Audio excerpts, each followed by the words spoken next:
చింతపండు పులిహోర అబ్బా! ఇష్టపడని వాళ్ళు ఎవరైనా ఉంటారా చెప్పండి? అందులోనూ వచ్చేది గణపయ్య ఫెస్టివల్.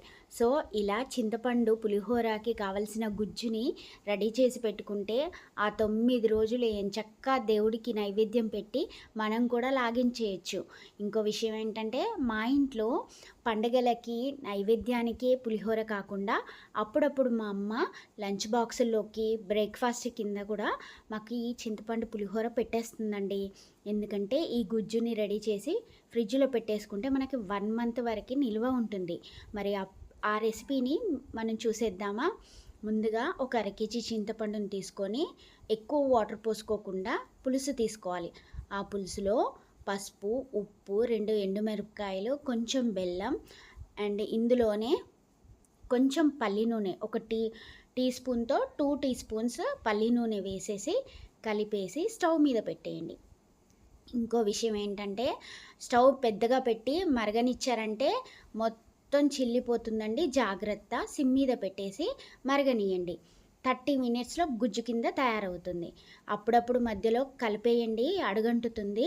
సో, నాకైతే 30 మినిట్స్‌లో పులుసు రెడీ అయిపోయిందండి. ఈ పులుసుని చల్లగా అయ్యాక ఒక గాజు కంటైనర్‌లో పెట్టి ఫ్రిడ్జ్‌లో పెట్టుకుంటే మనకి 1 మంత్ వరకు నిలవ ఉంటుందండి. ప్రసాదం అంటే అప్పటికప్పుడు చేసుకోవాలి. బట్ మనకి లంచ్ బాక్సుల్లోకి కానీ, ట్రావెలింగ్‌కి కానీ, బ్రేక్‌ఫాస్ట్‌కి కానీ చేసుకోవాలనుకుంటే ఇలా చేసి పెట్టేసుకోవచ్చు.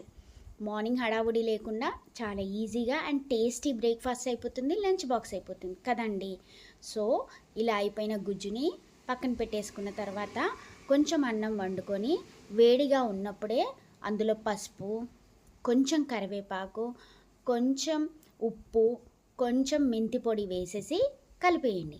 కలిపేశాక తాలింపు పెట్టేయడమే. పల్లీలు, శనగపప్పు, మినపప్పు వేసేసి అవి అన్నంలో కలిపేశాక పచ్చిమిర్చి, ఎండుమిర్చి, కరివేపాకు అవి వేగాక కలిపేసి కొంచెం ఇంగువాని వేసి పొంగిచ్చేసి అన్నంలో కలిపేసి ఈ చింతపండు గుజ్జు కూడా వేసి కలిపేయండి.